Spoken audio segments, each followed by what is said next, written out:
बहुत कारगर होता है। इसमें आप जब क्राइम सीन को रिक्रिएट करते हैं तो आपको उन परिस्थितियों के बारे में पता चलता है कि क्या, जैसे आप देख रहे हैं MA न्यूज।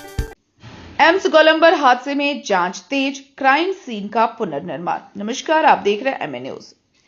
पटना के फुलवारीशरीफ थाना क्षेत्र स्थित एम्स गोलंबर के पास 12 फरवरी 2026 को छत से गिरकर एक बच्ची की मौत के मामले में पुलिस जांच तेज कर दी गई है।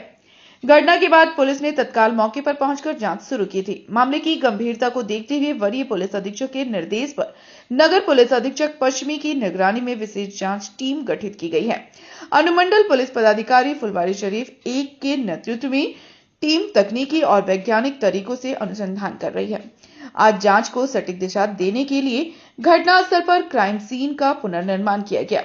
मृतका के वजन के अनुसार 4 डमी तैयार कर परीक्षण किया गया। पुलिस पोस्टमार्टम, फॉरेंसिक रिपोर्ट और अन्य साक्ष्यों का मिलान कर रही है तथा दोषियों पर कड़ी कार्रवाई की बात कही है। फुलवारीशरीफ थाना क्षेत्र के अंतर्गत एक बच्ची जो छत से गिरती हुई दिखाई दे रही थी, उसमें उसकी डेथ हुई थी।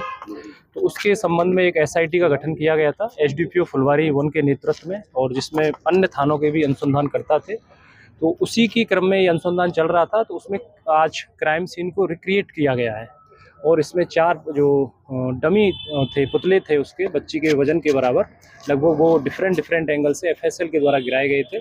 और इसमें हम लोग एक्सपर्ट ओपिनियन लेंगे कि क्या क्या स्थितियां रही होंगी उस समय तक, और जब हमें रिपोर्ट मिल जाएगी आप लोगों के साथ इसमें शेयर करेंगे। कितनी डमियां आज बनाई गई सर? 4 टोटल 4 वेट को। क्या होगा उसका? वेट लगभग वो जो मृतका थी उनके वजन के आसपास ही रखा गया है। जैसा FSL के इंस्ट्रक्शन थे उसी के अकॉर्डिंग हम लोग। सर, कितना कारगर होता है ये बहुत कारगर होता है। इसमें आप जब क्राइम सीन को रिक्रिएट करते हैं तो आपको उन परिस्थितियों के बारे में पता चलता है कि क्या, जैसे इसका सिंगल इम्पैक्ट रहा उस पर, या मल्टीपल इंजरी में इम्पैक्ट था, या इसको धक्का दिया गया था, या स्वतः गिरी थी। ये सारे जो क्वेश्चंस हैं, जो चीज़ें हैं, इनके बारे में पुलिस को पता चलेगा। उसमें एक जो विशेषज्ञ एजेंसी है उसकी जो ओपिनियन होता है उसकी मदद से फिर हम लोग अपनी इन्वेस्टिगेशन को पूरा करेंगे।